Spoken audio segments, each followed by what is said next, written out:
My ex got drunk and showed up at my door the night before his wedding confessing his feelings. When his bride came to my house still in her wedding dress, I told her everything. Now he's been arrested outside my office building creating a shrine of our old photos in my car, and his almost wife has become my new best friend. So I'm sitting here at 3 a.m., still shaking, trying to process what just happened.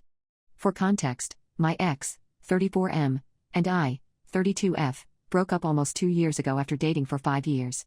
It wasn't a terrible breakup. We just wanted different things in life, but we went no contact afterward to heal. About 6 months ago, I heard through mutual friends that he was engaged. Good for him, right? I genuinely thought I was happy for him and had moved on completely. Until tonight. I was getting ready for bed around midnight when someone started pounding on my apartment door. At first, I thought it was my neighbor who sometimes locks himself out, but when I looked through the peephole, there was my ex, swaying slightly and looking desperate. When I opened the door, stupid, I know, the smell of whiskey hit me like a wave. Cassie, he slurred, leaning against my doorframe. Can I come in? Jew for a minute? Against my better judgment, I let him in. He stumbled to my couch and immediately put his head in his hands. I'm getting married tomorrow, he mumbled. I know, I said, keeping my distance. Congratulations. He looked up at me with bloodshot eyes. Are you happy? Like, actually happy without me? I was stunned. That's not a fair question, especially not now. He stood up suddenly, nearly falling over. Because I'm not. I'm not sure if I can go through with it. She's great, she really is, but she's not. Don't say it, I cut him off. You're drunk and nervous. This is just cold feet. It's not, he insisted, moving toward me. I've been thinking about you. About us. What if we made a mistake? I backed away. You need to leave. Right now. But what if? No, I said firmly. You're getting married tomorrow. You love her, remember? This isn't about me. This is about you being scared. He tried to touch my face, and I pushed his hand away. That's when he started crying. Actually sobbing. I've never seen him like that. After about 20 minutes of me refusing to engage and repeatedly telling him to leave, he finally did. I watched from my window as he stumbled to an Uber he must have called. And now? I don't know what to do. His fiancée seems lovely from what I've heard. They've been together for a year and a half. Does she deserve to know that her soon-to-be husband was at his ex's apartment the night before their wedding, confessing that he might still have feelings for me? Part of me thinks this was just wedding jitters and alcohol talking, and telling her would only cause pain for nothing. Another part feels like if I were her, I'd want to know. I have mutual friends attending the wedding tomorrow. I could easily get a message to her. So, Reddit. What's the right thing to do here? Should I tell her what happened or take this secret to my grave? I spent most of the morning pacing around my apartment, debating what to do. I tried calling my ex multiple times but straight to voicemail. I even drafted a text to him saying we needed to talk about last night, but deleted it. What was I supposed to say? Hey, remember when you confessed having doubts about your wedding while drunk at my place? Yeah, about that. Eventually I decided I couldn't just sit there stewing, so I called our mutual friend, Jess, who was going to the wedding. I didn't tell her everything, just asked if the wedding was still on and if the groom seemed okay. He's a mess, she whispered. Worst hangover I've ever seen. Everyone's joking about it being his last hurrah, but he looks like death warmed over. The wedding's in 4 hours. That's when I made my decision. I wasn't going to blow up someone's wedding day based on drunk ramblings. I'd wait, let them get married, then figure out if I needed to say anything afterward. Fast forward to 7 p.m. I'm in sweatpants eating ice cream straight from the container when my doorbell rings. I figured it was my neighbor returning the blender she borrowed. It wasn't. It was Mia. The bride. Still in her wedding dress. I nearly choked on my ice cream. Her mascara was streaked down her face, her carefully styled hair falling apart. She looked simultaneously broken and furious. Are you Cassie? She asked, her voice surprisingly steady. I nodded, completely speechless. Can I come in? I stepped aside, and this woman in a massive white dress swept into my apartment like some kind of vengeful ghost. I'm Mia, she said, as if I couldn't guess. I was supposed to marry Ryan today. Was. Past tense. Oh God. What happened? I managed to ask. She laughed bitterly. Funny story. Right before our vows, Ryan had what I thought was a panic attack. He asked for a minute, went into a side room with his best man. I was worried, so I followed and overheard him saying he wasn't sure he could go through with it because he might still be in love with someone else. My stomach dropped through the floor. He didn't say who, she continued, but his best man mentioned something about last night and asked if he'd talked to Cassie yet. So here I am. I felt sick. I'm so sorry. Did you sleep with him? She asked bluntly. No. God, no. Nothing like that. Then what happened? So I told her everything. About him showing up drunk, his confession, me kicking him out. She listened quietly, twisting her engagement ring around her finger. When I finished, she nodded slowly. I postponed the wedding. Told everyone Ryan was too sick to go through with it today. 4 years together, and I had no idea he still had feelings for you. I don't think he does, I said honestly. I think he was just scared. Maybe, she said. But I deserve better than someone who runs to his ex the night before our wedding. We ended up talking for hours. Turns out, Mia is actually incredible. Smart, funny, compassionate.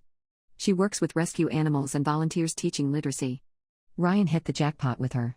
Eventually, she called her sister to pick her up. As she was leaving, she turned to me. Thank you for being honest. I don't blame you for this. After she left, my phone exploded with texts from Ryan. Where's Mia? Did she come to see you? Please talk to me. I didn't respond. This morning, he showed up at my door again. Sober this time, looking absolutely wrecked. He begged me to tell him what I said to Mia. When I told him I'd just been honest, he lost it. You ruined my life, he shouted. It was just cold feet. Everyone gets cold feet. You ruined your own life, I said, surprisingly calm. And Mia deserves better. He started crying then, slumped against my doorframe. I love her. I do. I was just scared. Then you need to tell her that, not me. After he left, I blocked his number. I don't want to be part of this drama anymore. But I can't help wondering if I did the right thing. Should I have lied to Mia? Should I have kept his secret? Am I somehow responsible for blowing up their relationship? Or was this inevitable from the moment he knocked on my door that night? It's been 3 weeks since everything went down, and somehow this situation has gotten even messier. After blocking Ryan, I thought I was done with the whole disaster. But this story apparently wasn't finished with me yet. Last week, I got a text from an unknown number that turned out to be Mia. She asked if we could meet for coffee, said she needed to talk. Part of me wanted to decline. Hadn't I been involved enough? But curiosity won out. We met at this little cafe downtown. Seeing her in normal clothes instead of a wedding dress was surreal. She looked different. Hair cut short, new highlights, something determined in her eyes. Ryan and I are trying to work things out, she said before I even had my coffee. We're in couples therapy. I nearly choked. You're kidding. She shook her head. 4 years is a lot to throw away over one stupid night. But he. I know what he did, she said, cutting me off. And I'm still furious. But our therapist suggested something that I can't stop thinking about. I braced myself. What's that? She thinks I need to understand exactly what Ryan and you had. The relationship, the breakup, all of it. To see if there are actual unresolved feelings or if it was just nostalgia and panic. That's when I realized this wasn't just a casual coffee. This was an interrogation. For the next hour, she asked me everything. How we met, college party, our first date, disaster pizza place that gave us both food poisoning, when we first said I love you, after 6 months, during a power outage. She wanted to know about fights, makeups, why we ultimately split. He said you wanted different things, she prodded. What things? I sighed. I wanted to move to Seattle for a job opportunity. He refused to leave his hometown. Neither of us would budge. She nodded slowly. He's still like that.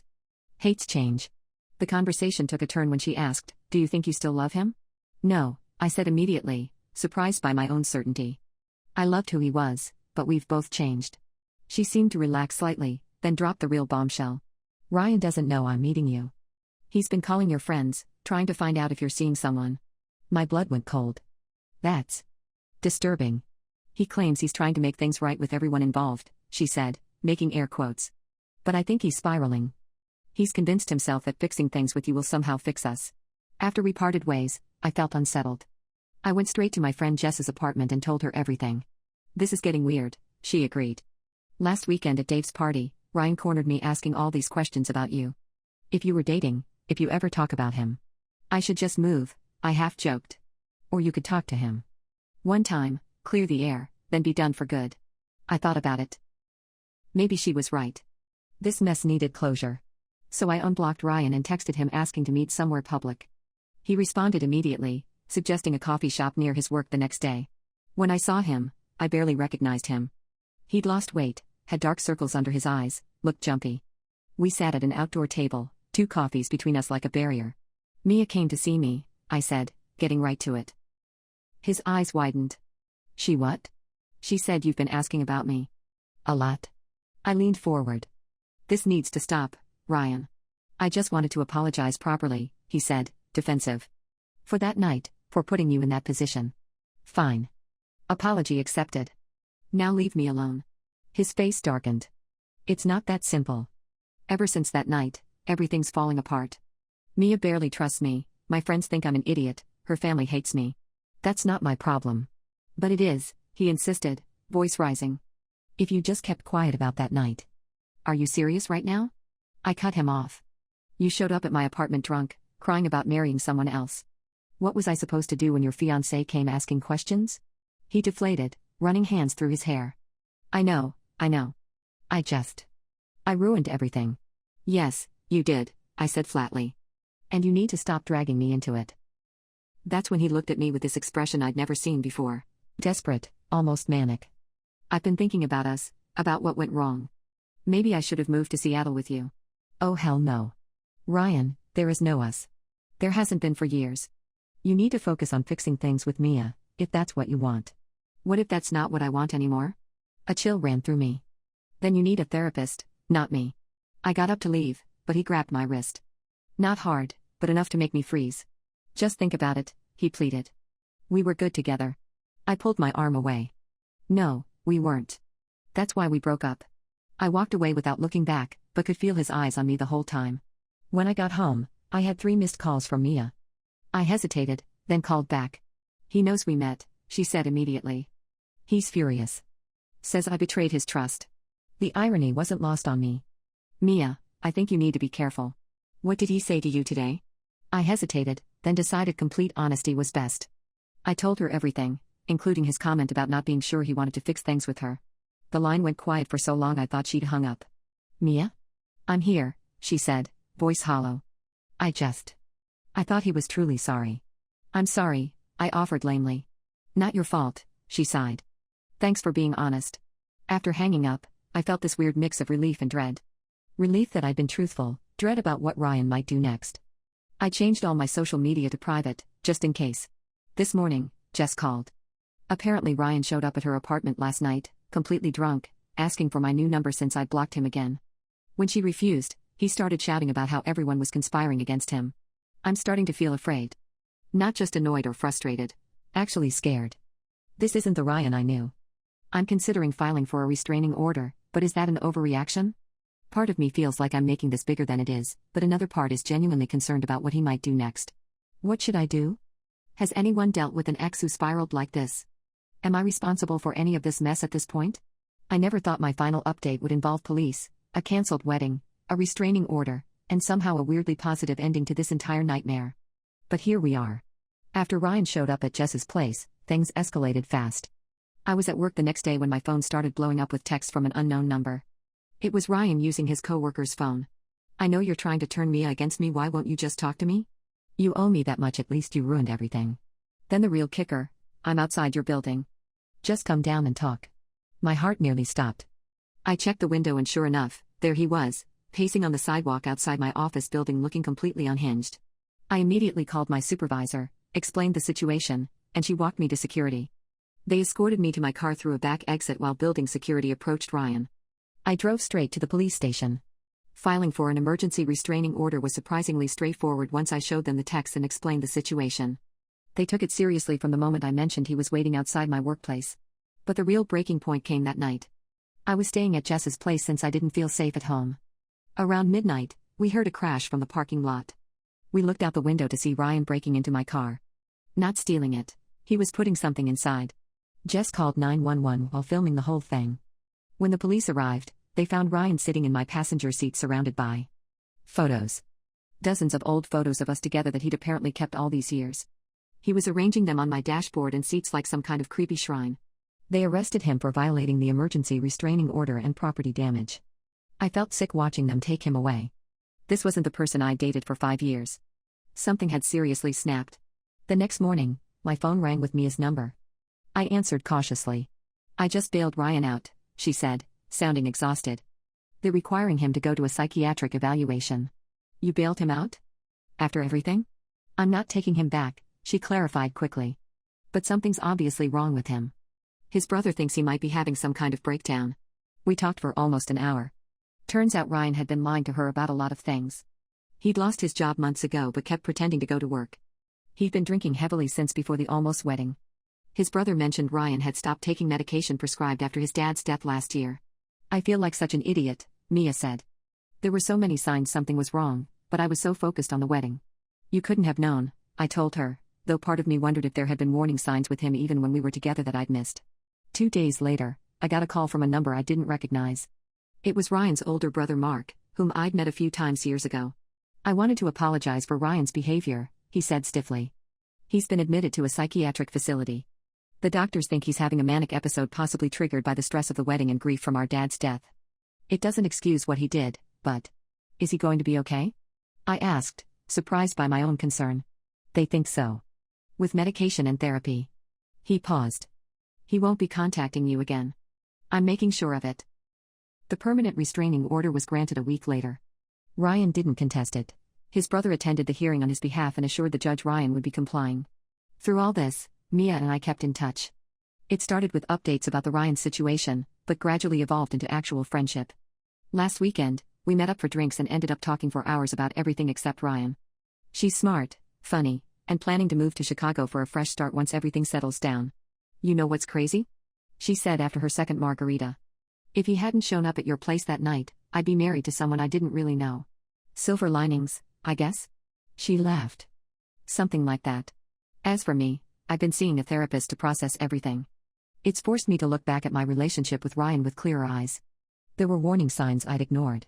His jealousy, how he'd shut down emotionally when things got tough, his refusal to compromise. I chalked it all up to normal relationship issues, but now I wonder if there was always something deeper going on. Yesterday, I received a letter from Ryan. My therapist suggested I could read it with her present if I wanted to, but I decided I didn't need to. Whatever he has to say, I don't need to hear it. I burned the letter unopened. Sometimes closure doesn't come from a conversation or explanation. Sometimes it comes from simply deciding you're done and moving forward. I changed the locks on my apartment, got a security system, and adopted a dog from the shelter where Mia volunteers. His name is Cooper. He's a giant mutt with one ear that flops down, and he's the best decision I've made in years. Last weekend, for the first time in months, I went on a date. Nothing serious, just coffee with a guy I met through a hiking group. It was nice. Normal. No drama, no baggage, just two people getting to know each other. I don't know what's going to happen with Ryan long term. His brother says he's responding well to treatment, and I genuinely hope he gets the help he needs. But that chapter of my life is firmly closed. Mia texted me this morning, just sold the wedding dress. Using the money to fund my move to Chicago. Freedom feels good. I couldn't agree more. It's strange to think that one night, one drunk ex at my door, could cause such chaos and ultimately change so many lives. If there's anything I've learned from all this, it's that sometimes the hardest boundaries to set are the most important ones, and that you never really know what someone else is going through. For those who followed this wild ride from the beginning, thank you for your advice and support. I'm finally sleeping through the night again, Cooper snoring at the foot of my bed, secure in the knowledge that this story, at least, has come to an end.